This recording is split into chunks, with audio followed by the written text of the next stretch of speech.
은혜 받으실 하나님 말씀은 창세기 36장 1절. 오늘 한 절만 보겠습니다. 한 절. 한 목소리로 같이 읽겠습니다. 시작. 에서 곧 에돔의 족보는 이러하니라. 아멘. 오늘 우리 창세기 36장 본문의 내용은 에서의 족보 이야기입니다. 이 본문을 근거로 해서 에서의 형통을 부러워하지 말라. 에서의 형통을 부러워하지 말라. 라는 제목으로 하나님 말씀 함께 은혜를 나누도록 하겠습니다. 창세기 강의의 오늘 59번째 시간입니다.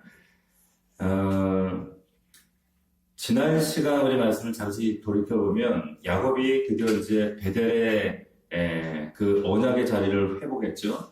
베델로 올라가서 하나님께 다시금 복을 받는 장면을 우리가 말씀을 통해 확인했습니다. 세겜에서 그 딸 디나의 사건, 정말 믿음의 가정에서 일어나지 말아야 하는 그런 뼈아픈 사건을 경험하고 나서 야곱이 정말 하나님께 등이 떠밀려져서 이제 베델로 다시 올라가서 거기서 엘 베델이라고 하는 이제 제단을 쌓았죠. 거기서 하나님께서 다시금 복을 선포하셨어요. 세겜 지체했던 그 세겜 땅 상수리 나무 아래 옛사람의 모든 것을 다 묻어버리고 이제 베델로 올라가서 새로운 제단을 쌓았을 때 하나님께서 35장 9절에 보면 이렇게 나타나셔서 말씀하십니다.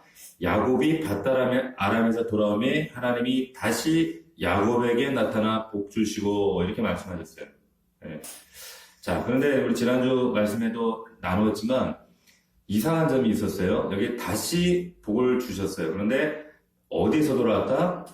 밧단 아람에서 돌아왔다 그랬어요. 그런데 밧단 아람이 그 외삼촌 라반이 있던 그 20년간 머물렀던 곳이란 말이에요. 그런데 사실은 이미 10년 전에 밧단 아람에서 돌아왔죠. 그리고 구태여 말을 하자면은 그 밧단 아람에서 돌아온 게 아니라 세겜에서 돌아왔는데 그 우여곡절을 거쳐서 10년이 지나서 총 30년이 지나서 이제 밧단 아람으로부터 돌아온 거죠. 근데 왜 세겜에서 돌아온 야곱을 이미 10년 전에 돌아왔던 야곱을 밧단 아람에서 돌아왔다 이렇게 표현하셨는가? 왜 그랬다 그랬어요? 야곱이 돌아온 것을 지금 물리적으로 지리적으로 그냥 왔다라고 하는 의미가 아니라 정말 옛사람 야곱이 밧단 아람에서 정말 무익하게 보냈던 옛사람 그 야곱이 정말로 이제는 돌아왔다. 그 밧단 아람에서 하나님 앞으로 그 마음이 돌아오고 신앙이 돌아오고 그 삶이 온전한 모습으로 돌아왔다라고 하는 표현을 밧단 아람에서 돌아왔다. 이렇게 하나님께서 정말 절절히 표현하시는 말씀이 바로 그 35장 9절이었다는 겁니다. 떠날 때는 야곱으로 떠났었는데 돌아올 때는 이스라엘로 돌아와요. 물론 이제 10년 전에 야복강에서 하나님께서 한독배를 치시는 사건을 통해서 돌아왔지만 그래도 불완전했어요. 예수를 믿었지만 그래서 성령이 내주었지만 여전히 옛사람의 모습이 남아있었다는 거예요. 그래서 세겜 땅에서 다시 한번 하나님께서 그 이스라엘을 다시 회복시키시죠. 그래서 상수리 나무 아래에서 다시 한번 그 모든 옛사람을 파묻어버리는 그런 과정들. 근데 그 시간이 정말로 그 야곱에서 이스라엘로 회복되어져서 베델로 돌아오는 시간이 무려 얼마나 걸렸다 그랬어요? 30년이 걸렸단 말이에요. 30년이 걸렸어요. 자, 하나님께서 저와 여러분들에게, 우리 성도들에게 정말로 바라시는 것은 밧단 아람으로부터 하나님 앞으로 너희가 온전히 돌아왔느냐, 아직도 지금 지체하고 있느냐, 하나님은 온전히 여기에 관심이 있으세요. 여기에 하나님은 모든 포커스가 맞춰져 있습니다.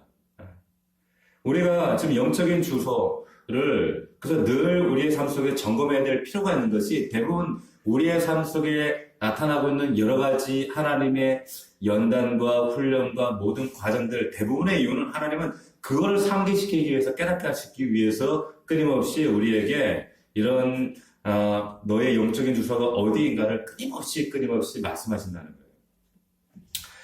자, 하나님께서 그 돌아온 야곱에게, 영적 이스라엘에게 또한 우리에게 어떤 복을 약속하셨는가? 우리에게 어떤 복을 하나님께 허락하시는가? 그 야곱에게 그 엘 베달 제단을 쌓고 하나님께 영광 돌리는 그 야곱에게 약속하신 게 있었죠. 뭘 약속하셨습니까? 그 이름, 네 이름, 10년 전에 받은 그 이름을 다시 한번 확인시키시잖아요. 야곱에서 이스라엘을 바꿀 때 야곱, 내 힘으로 아버지 속이고 형 속이고 했던 것처럼 내 힘으로 살던 야곱, 그거 아니라 이스라엘, 이제 하나님이 너 대신해서 싸워줄 거야. 하나님이 대신 너를 위해주는 인생 될 거야. 그게 이스라엘이란 말이에요. 그 이름을 확인시키셨고 또 약속하신 게 뭐였죠?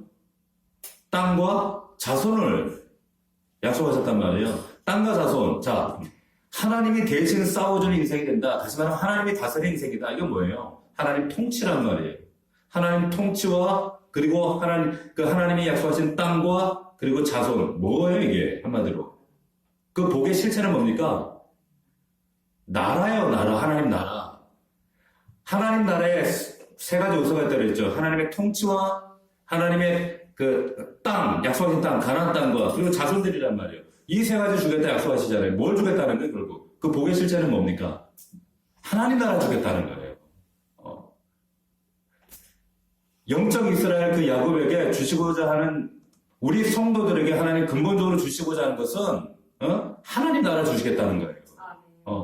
하나님. 그런데 야곱은 그거 아니었거든요.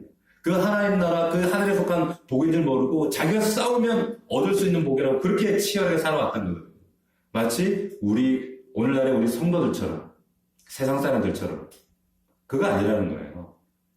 하나님께서 우리에게 주시고자 하는 것은 하나님 자신이고, 하나님 나라고, 너희가 하나님 나라라는 거예요. 그러니까, 누가복음 17장 21절을 보면, 하나님의 나라는 어디에 있다고 그랬어요? 너희 안에. 그 말은 뭐예요? 네가 하나님 나라라는 거예요. 네가 하나님 나라야. 그 하나님 나라를 약속하셨다는 겁니다. 그러니까 하나님께서 우리에게 주시고자 하는 복은 하늘에 속한 복입니다. 하나님 나라예요. 자, 이게 우리 지난주까지 보았던 말씀이고, 이어지는 오늘 본문을 보면, 이게 좀 전개가 좀 생뚱맞은 좀 족보 이야기가 좀 나옵니다. 성경에 보면 족보가 창세기에도 나오고,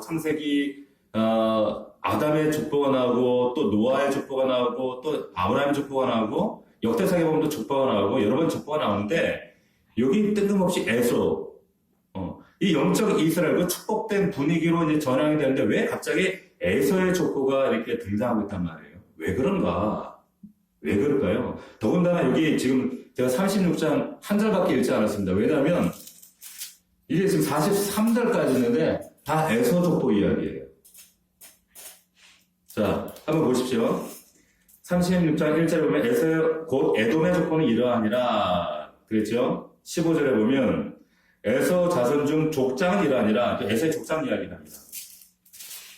31절에 보면 이스라엘 자손을 다스리는 왕이 있기 전에 에돔 땅을 다스리던 왕들이 이러하니라. 에서 그 족속에게서 나온 이제 왕들을 얘기하는 거예요. 40절에 보면 에서에게서 나온 족장들의 이름을 또 열거합니다.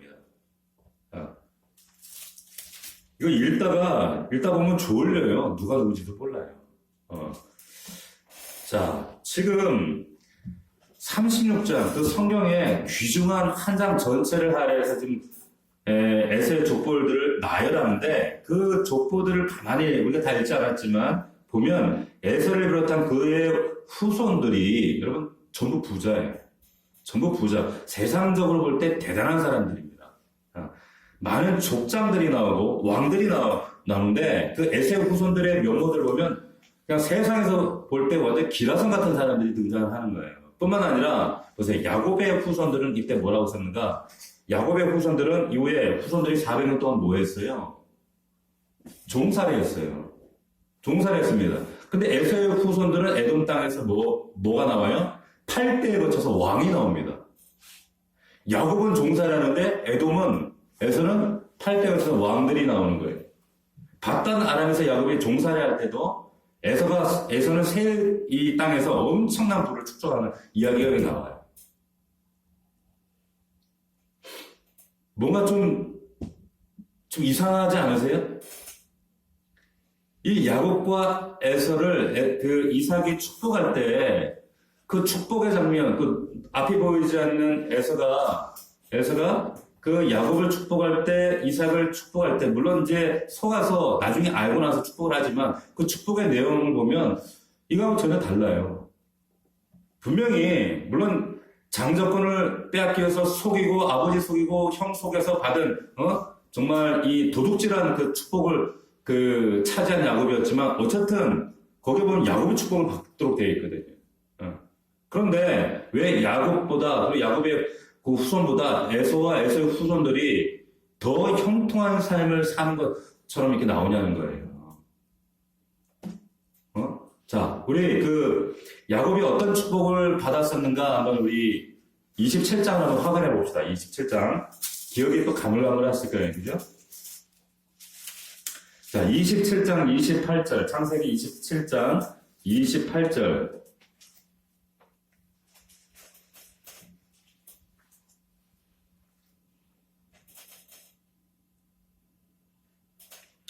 자, 이제 그 아버지를 속여서 이삭이 그 야곱을 축복하죠. 축복하는데 28절을 보십시오.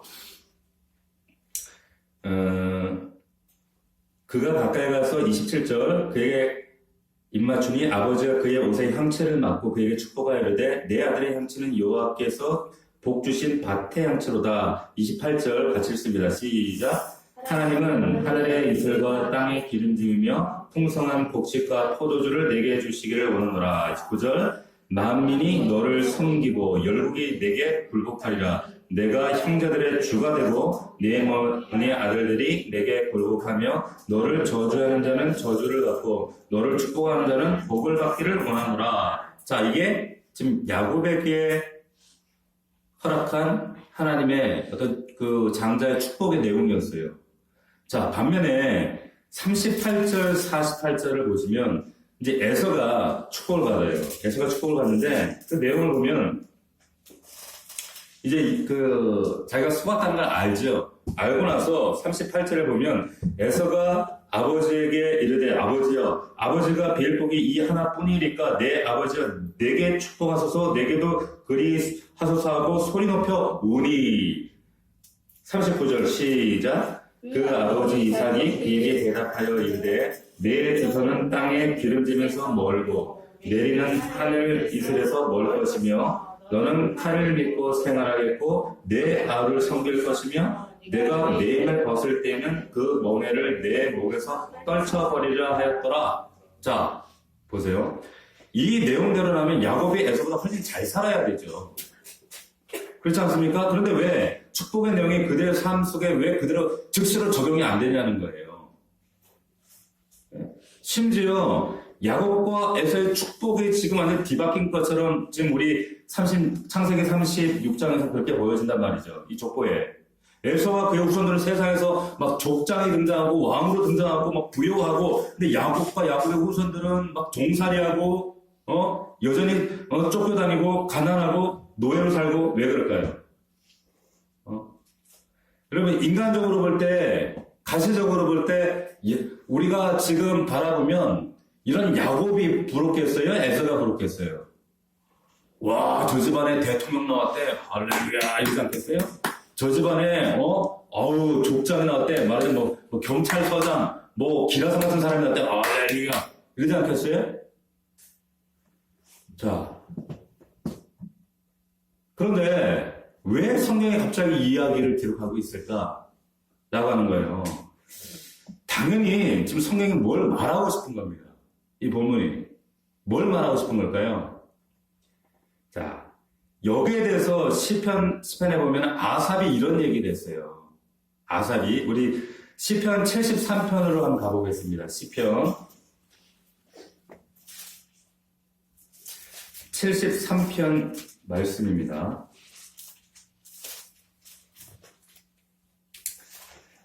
자, 시편 73편에 보면 왜 불신자들이, 안 믿는 자들이, 하나님을 부인하는 자들이, 악한 자들이 형통하고 왜 그에 비해서 믿는 자들은 오히려 저들에게 이렇게 짓밟히는, 오히려 이렇게 더 열등해 보이는 이런 자리에 살아가는 것처럼 보이는가? 그런데 아삽이 여기에 대해서 뭐라고 얘기했냐면, 시편 73편 2절에 보십시오.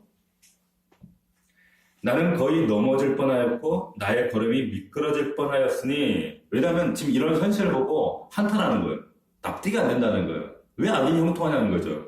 자, 그러면서 3절, 이는 내가 악인의 형통함을 보고 오만한 자를 질투하였으므로다. 그들은 죽을 때에도 고통이 없고 그 힘이 강건하며 사람들이 당하는 고난이 그들에게는 없고 사람들이 당하는 재앙도 그들에게 없나니, 그러므로 교만이 그들의 목걸이요 강포가 그들의 옷이며 살찜으로 그들의 눈이 솟아나며 그들의 소득은 마음의 소음보다 많대요.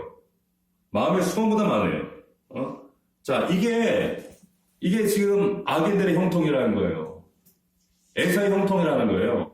자, 그런데 12절 보세요. 다시 73편 12절로 넘어가서, 볼지어다 이들은 악인들이라도 항상 편안하고 재물은 더욱 불어나는도다. 볼지어 13절, 내가 내 마음을 깨끗하게 하며 내 손을 씻어 무자하다 한 것이 실로 헛되도다. 나는 종일 재난을 당하며, 보세요, 믿는 자들은 근데 재난을 당하며 아침마다 징벌을 받았다. 이 징벌이 뭐예요? 야곱을 이스라엘 되게 하시는 하나님 연단이에요.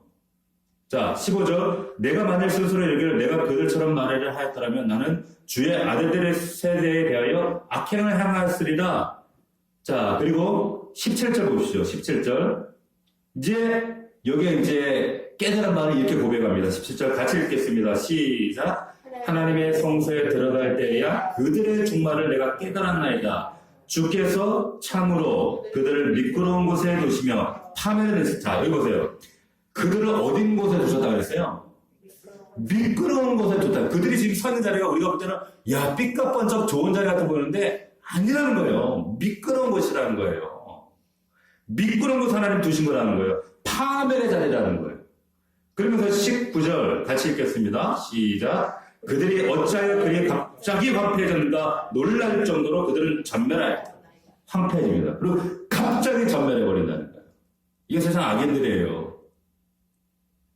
자, 20절 같이 시작. 주여, 사람이 깬 후에는 꿈을 무시한 같이 주께서 깨신 후에는 그들의 형상을 멸시하리다. 하나님이 멸시해버린 거예요.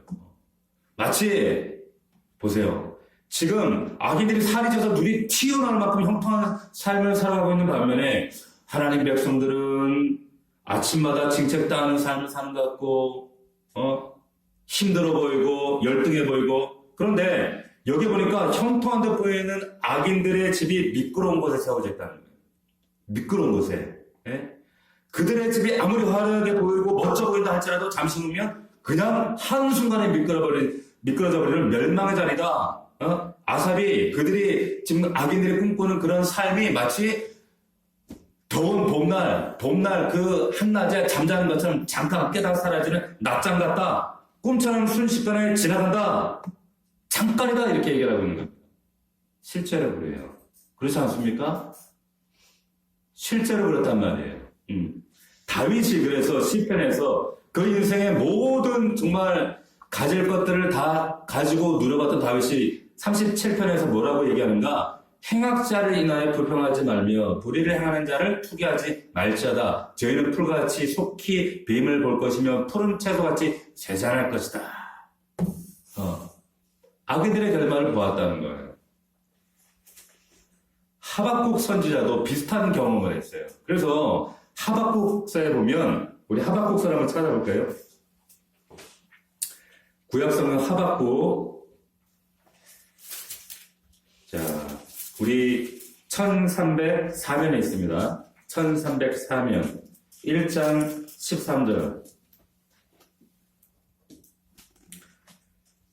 하박국 1장 13절 우리 같이 한번 읽어보겠습니다. 시작. 주께서는 눈이 정결하심으로 악을 참아 보지 못하시며 폐역을 참아 보지 못하시거늘 어찌하여 거짓된 자들을 방관하시며 악인이 자기보다 의로운 사람을 삼키게도 잠잠하시나이까? 하박국이 하나님께 막 항변하는 거예요. 어찌하여 이럴 수 있습니까? 악인들은 왜 이렇게 떵떵거리고 우리는 왜 이렇게 세잔하는 이런 등잔불에 있는 꺼져가는 심지같이 이렇습니까? 막 하나님께 항변하는 거예요. 그렇게 하나님 앞에 막 항변할 때 하나님께서 뭐라고 어떻게 대답하시는가? 2장 2절 여호와께서 내게 대답하여 이르시되 너는 이 묵시를 기록하여 판에 명백히 새기되 달려가면서도 읽을 수 있게 하라. 이 묵시는 정한 때가 있나니 그 종말이 속히 이르겠고 결코 거짓되지 아니하리라. 비록 더딜지라도 기다리라. 지체되지 않고 반드시 응하리라 말씀하시는 거예요.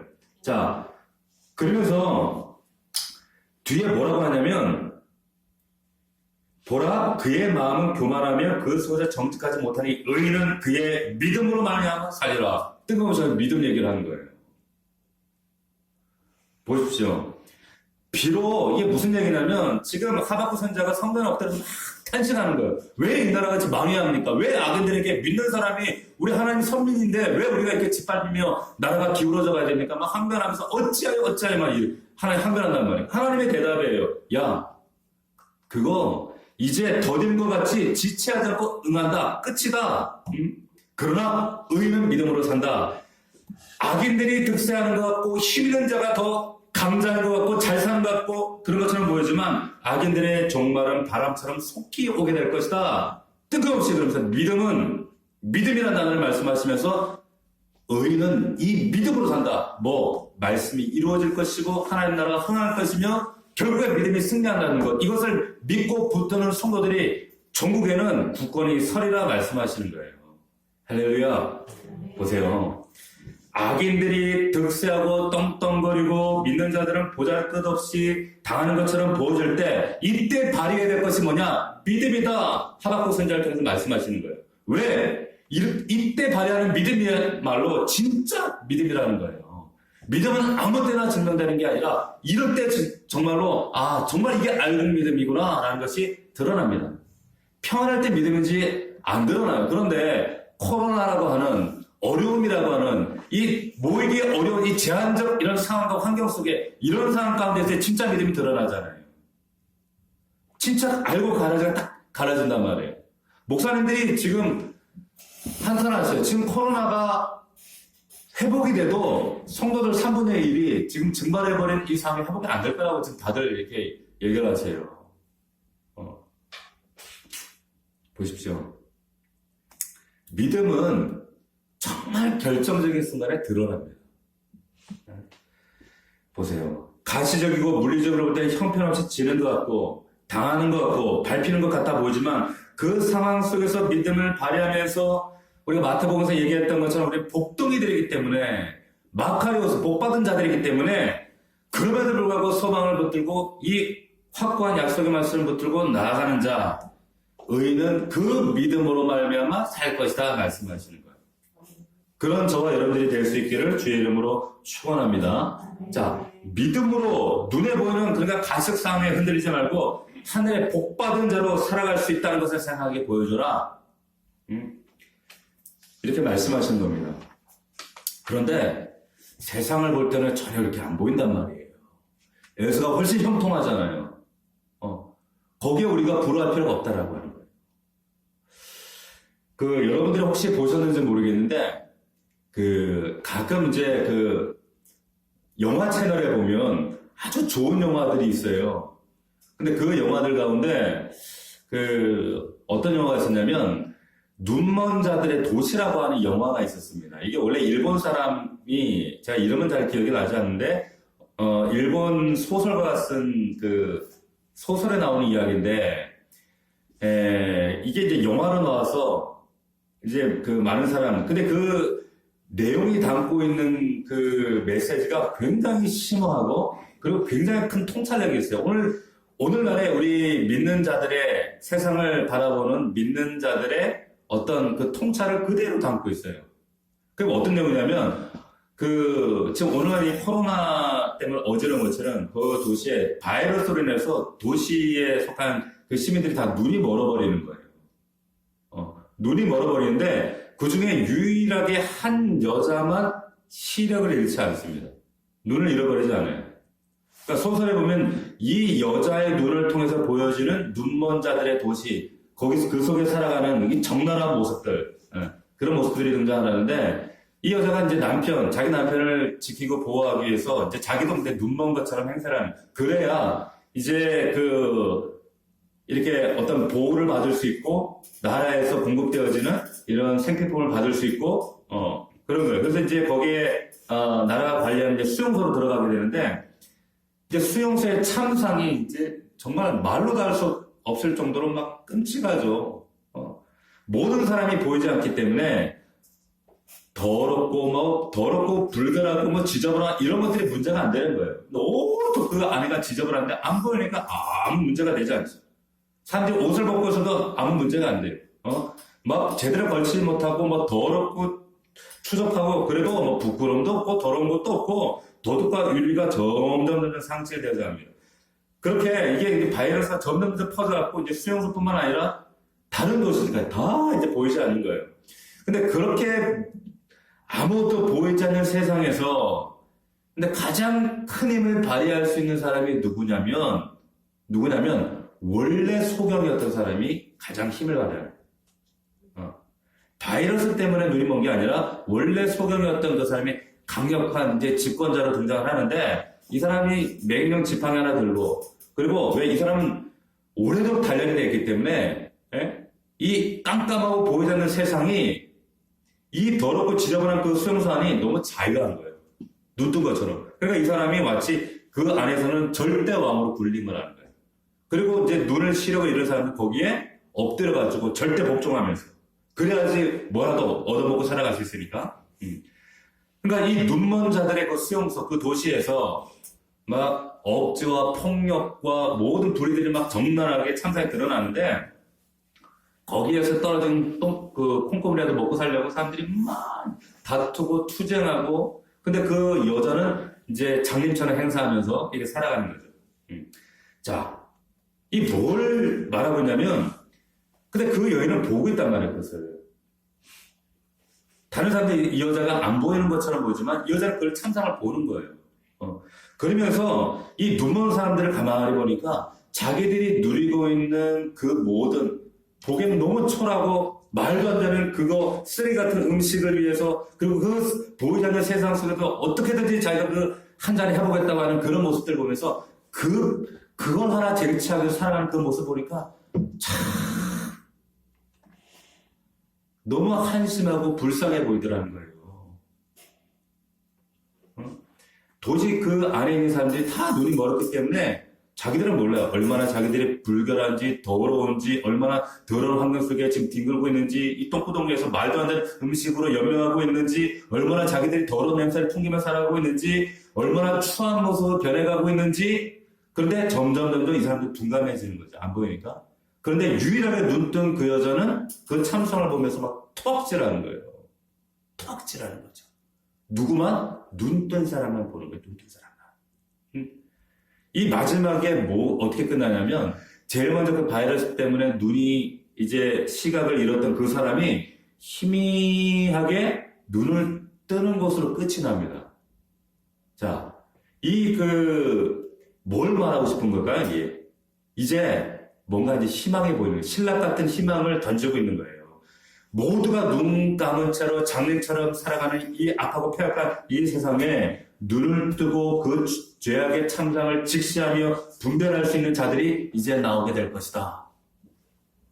우리로 말하면 그게 누구예요? 그리스도인들이에요. 우리란 말이에요. 네? 지금 힘의 원리가 지배하고 그리고 세상에서의 그 형통의 원리가 지배하는 이 세상, 그것을 누리겠다고 싸우고 다투고 있는 이 사람들의 모습, 실은 눈먼 자들이 살아가는 이 세상, 그 도시 가운데 이 세상 사람들을 어떻게 보면 그 영화가, 그 소설이 비꼬고 있는 거죠. 오늘의 현실을 너무나도 기가 막히게 정말 적나라하게 표현해주고 있다.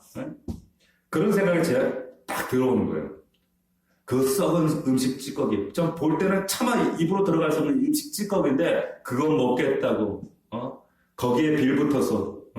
거기에 또 그 소유가 어떻게 보면은 말도 안 되는 풍요인데 그 풍요를 얻기 위해서 정말 그 안에 같이 똥구덩이 같은 데서 뒹굴면서 같이 거들먹거리고 이런 모습들.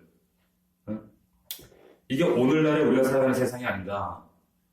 그런데 성경은 하나님의 은혜를 입은 우리 성도들을 가리켜서 누구라고 하는 거예요? 눈뜬 자들이라고 얘기하는 거예요. 그 참상을 보라는 거예요. 근데 그 참상, 그 현실을 성경에서는 지금 뭐라고 얘기하는 겁니까? 에서의 형통이라고 얘기하는 거예요. 근데 그 에서의 형통은 눈뜬 자들도 그 형통을 위해서 목숨을 걸고 그 안에 뛰어들고 그것이 인생의 목적인 것처럼 착각에 빠져가지고 거기에 같이 뒹굴며 살아가고 있는 거예요. 여러분, 우리 그리스도인들은 그 눈먼 자들이 살아가는 그 세상 속에서 유일하게 눈 뜨고 있는 자들이 그리스도인인 줄로 믿습니다. 바로 우리들이란 말이에요. 그 세상의 무력함, 지저분함, 더러움, 어둠 이런 것들을 우리가 판단하고 분별해서 어떻게 돼? 그들을 눈뜨게 해야 되는 거죠. 그런데 눈 떴다고 하는 교회가 그거를 더 좋아해. 네? 이 시대는 어떻게 됩니까? 자, 야곱이 누렸던 이 복과 대비되어진 이 에서의 복, 에서의 형통 부러워하지 말라는 거예요. 히브리서 기자가 이 에서의 복을 뭐라고 얘기하고 있는가? 우리 히브리서 11장 20절 말씀 찾아보겠습니다. 히브리서 11장 20절 말씀 한번 찾겠습니다.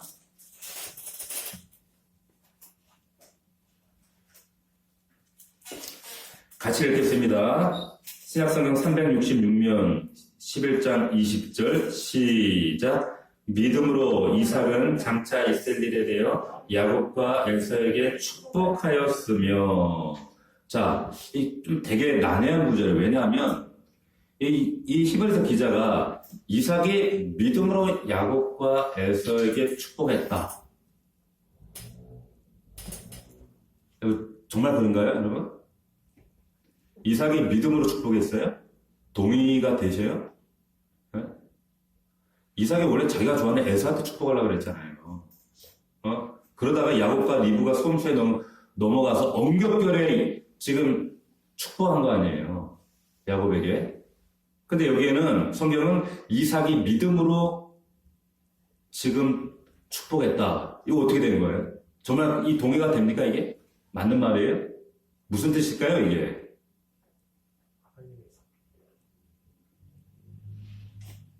빙고. 맞아요. 여기에 지금 믿음이라는 것의 주체가 누구라는 거예요? 지금 이 믿음의 주체는 이삭이 아니에요. 여기 히브리서 기자가 말하는 믿음의 주체는 하나님이세요.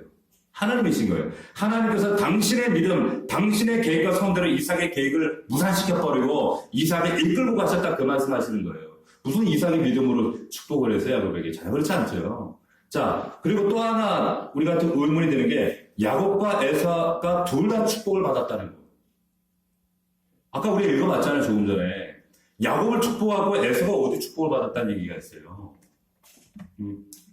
이삭이 믿음으로 야곱에게만 축복했다 하는 게 맞죠, 어떻게 보면. 그런데 에서도 함께 축복을 했다라고 얘기하는 거예요. 자, 앞에 창세기 27장의 내용으로 볼 때는 안 맞는단 말이에요. 왜 그런가?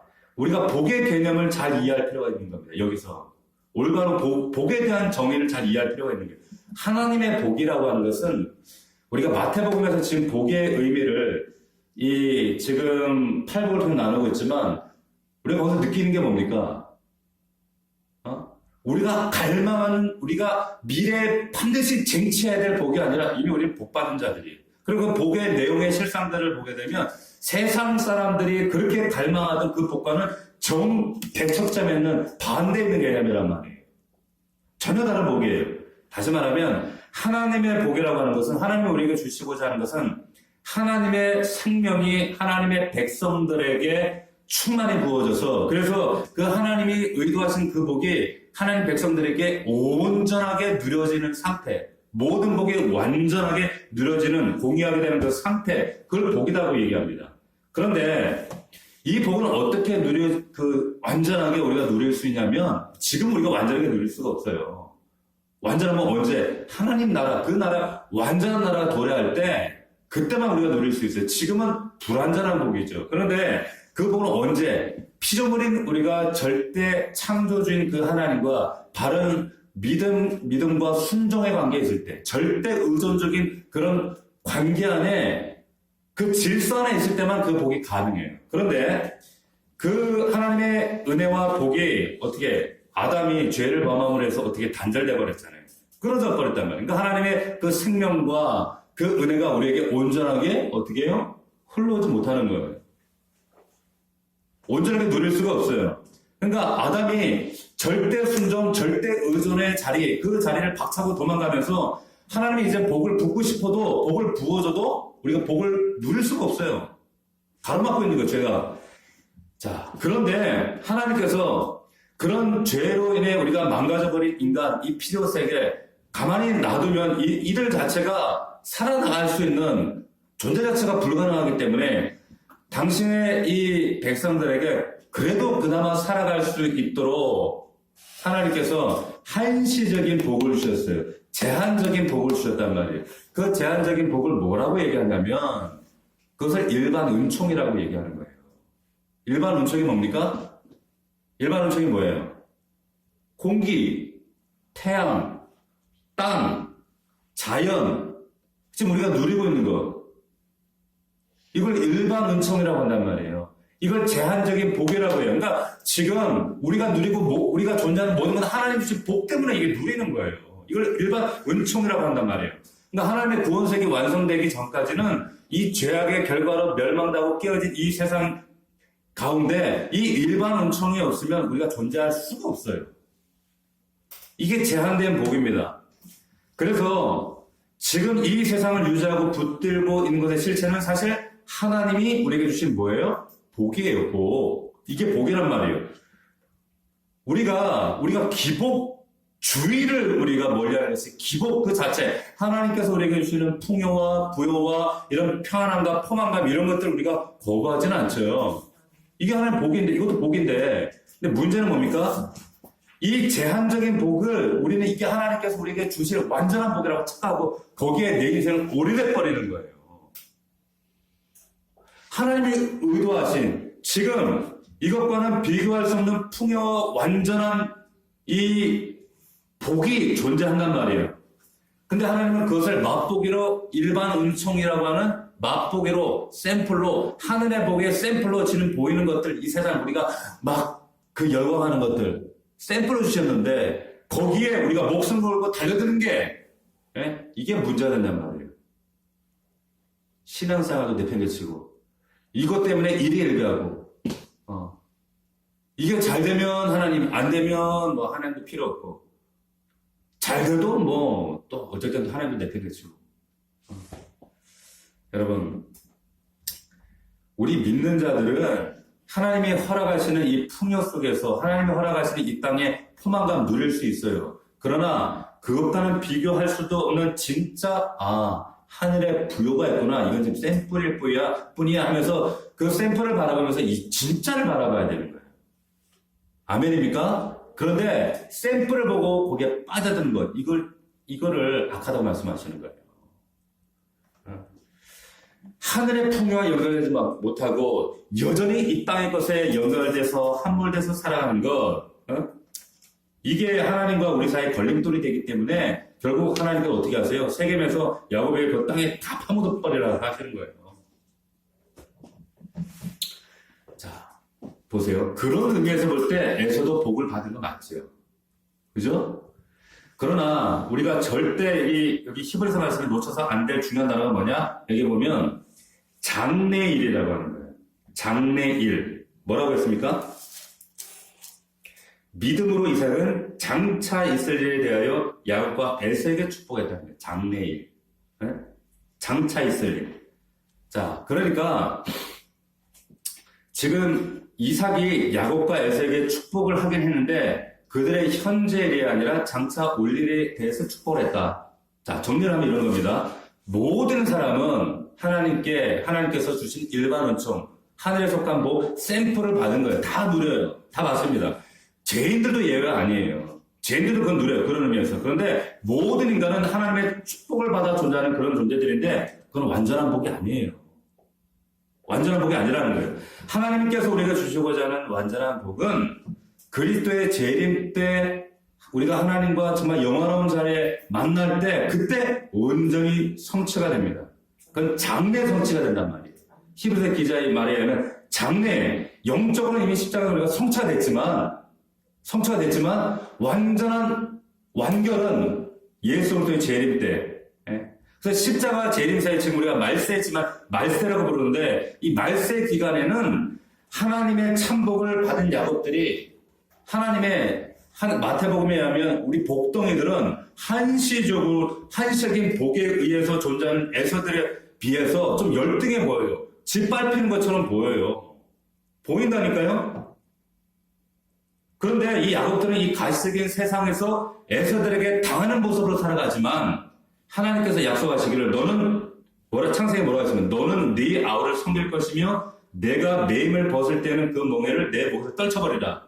이렇게 말씀하셨기 때문에 장래 완전히 굴복되어지는 날이 있다는 거예요. 아멘입니까? 예수 재림 때는 그 일이 가시적으로 성취된다 이 말씀하시는 거예요. 아멘. 보세요. 요한계시록에 보면 예수님 재림 전에 용들이 잠깐 풀린다는 이런 말씀이 있어요. 용이 잠깐 무정에서 풀려나는 시기에 간단히 말하면 마귀의 세력들이, 세상의 세력들이, 에서의 세력들이 형통한 것처럼 보고 더 득세하는 것처럼 보고 강성한 것처럼 보고 강한 자로 득세하는, 그리고 오히려 하나님의 백성들은 뭉개지는 이런 모습들로 보여진다는 거예요. 뭐예요? 최후의 발악식이라는 거예요. 요한계시록이 제 얘기가 아니에요. 요한계시록에 지금 시대가 그와 같다. 지금 이 시대를 가리키는 거예요. 최후의 발악하는 시대. 뭘 가지고? 만몬을 가지고, 물질을 가지고, 형통함을 가지고.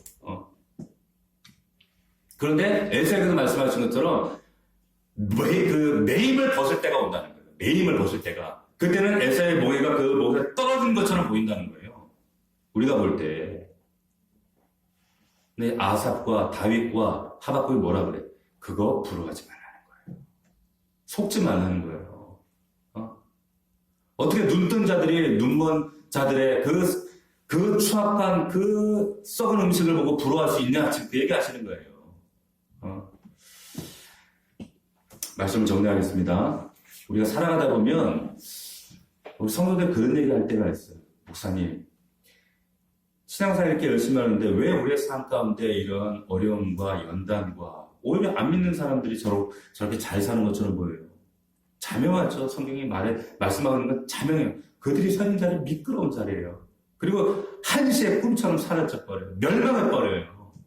하나님이 이미 심판이 그들에게는 임했기 때문에 하나님이 놔두시는 겁니다. 그걸 왜 부러워합니까? 부러워할 리가 없다는 거죠. 예수 안 믿는 세상 사람들이 더 형통해 보이고 더 힘을 발휘하고 잘 사는 것처럼 보일 때 우리 마음가짐에 낙심될 때가 있죠. 그때 우리가 붙들어야 될 게 뭡니까? 믿음이에요. 아니야. 우리에겐 약속이 있고 성경이 뭘 말씀하고 있는가, 지금 우리에게 뭘 약속하고 있는가, 그것을 붙들고 오히려 그 약속하신 말씀 위에서 우리 믿음을 견고히 세우고 세상 가운데 이 말씀을 진리를 선포하는 자들이 되는 거예요. 이렇게 살아가는 것이 눈뜬 자들의 삶이다. 이게 성도들의 삶이다. 왜? 우리는 믿음으로 장차 올 일을 훤히 보고 있기 때문에, 훤히 알기 때문에. 그래서 이런 현실에 굴복되거나 좌절하거나 낙심하지 않는다 말씀하고 있다라고 하는 겁니다. 그런 저와 여러분들이 될 수 있기를 주의 이름으로 축원합니다. 우리는 진짜 하늘에 속한 복을 바라보는 자들이에요. 여러분 속지 마십시오. 이 에서의 형통을 보고 부러워하지 마세요. 에서가 잘 나가는 것, 에서의 그 복 누리고 있는 것들, 그 하나님이 주신 우리의 샘플이에요. 그거 누리지 말라는 거 아니에요. 하지만 그게 본질이 되어서는 안 돼요. 그것 때문에 하나님도 버리고 이리 가고 신앙도 들었다 놨다 절대 그럴 수가 없다는 겁니다. 우리는 하늘에 속한 자들입니다.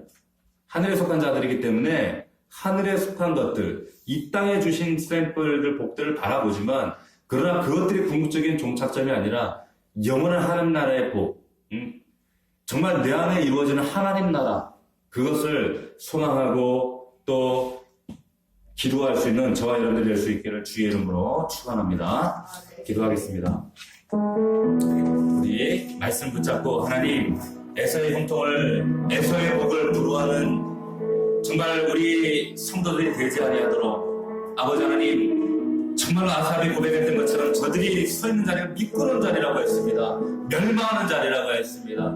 아버지 하나님, 에서의 형통을 아버지 하나님 부러워하는 자들 되지 않도록 오히려 에서의 형통을 조심할 수 있는 주의하는 자들이 될 수 있도록 하나님 우리 깨워 아버지 하나님 진리로 하나님 말씀을 붙들고 승리하는 우리 사랑하는 성도들 되게 하시고 말씀에 붙들려 오직 진리 안에 서서 오직 의인은 믿음으로 말미암아 살리라. 우리 귀한 우리 사랑 넘치는 성도들 될 수 있도록 주여 붙들어 주시옵소서. 말씀 붙잡고 우리 주여 세 번 부르고 통성으로 간구합니다. 주여